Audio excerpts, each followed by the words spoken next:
Sir doctor Shri Pattipaka Mohan గారు కేంద్ర సాహిత్య అకాడమీ బాల సాహిత్య పురస్కార గ్రహీత, Telugu editor, national book trust, government of India కి ఇప్పుడు పనిచేస్తున్నారు. చక్కటి సేవలు అందిస్తున్నారు.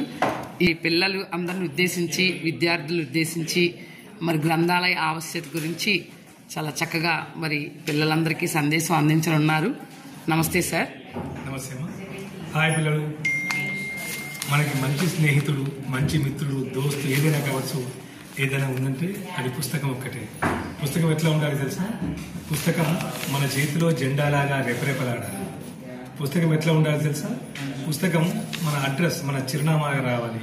అప్పుడే మనం జ్ఞానాన్ని సంపాదించుకోగలుగుతాం. మనం మన ఐడెంటిటీ, పహచాన్ని సంపాదించుకోగలుగుతాం. మనం చూడగానే మనిషిని చూసినట్టు ఉండాలి, ఒక పుస్తకాన్ని చూసినట్టు ఉండాలి, ఒక జ్ఞాన భాండాగారాన్ని చూసినట్టు ఉండాలి. ఇవన్నీ కావాలంటే మనం బడిలో టీచర్ చెప్పే పాఠాలు వినాలి, బడిలో గ్రంథాలయాల్లో దొరికే పుస్తకాన్ని చదవాలి, మన తోటి వాళ్ళతో మనం సంతోషంగా, హాయిగా, సంభ్రమంగా గడపాలి. ఇవన్నీ గడిపినప్పుడు వచ్చేది విజ్ఞానం. ఆడినప్పుడు పాడినప్పుడు వచ్చేది ఎట్లాగే ఆనందం వస్తుందో ఈ పుస్తకాలతో, మిత్రులతో, అమ్మతో, నాన్నతో, తాతమ్మతో, నానమ్మతో, ముత్తాతతో, ఎవరైనా కావచ్చు. ఆ మాట్లాడితే కలిగే జ్ఞానం మొత్తం ఈ పుస్తకంలో ఉంటుంది.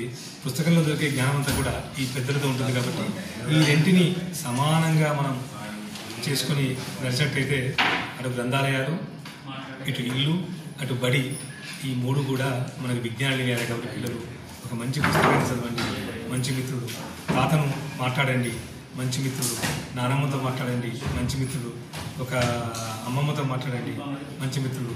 ఇవన్నీ ఎట్లాగైతే మంచి మిత్రులు అవుతారో పుస్తకం కూడా నీకు ఇలాగే ఉంటుంది. కాబట్టి పుస్తకం చదవండి హాయిగా. మళ్ళీ మీరు అవన్నీ చదివితే నాలా ఇక్కడ కూర్చొని మాట్లాడచ్చు. Okay, bye. Thank you sir.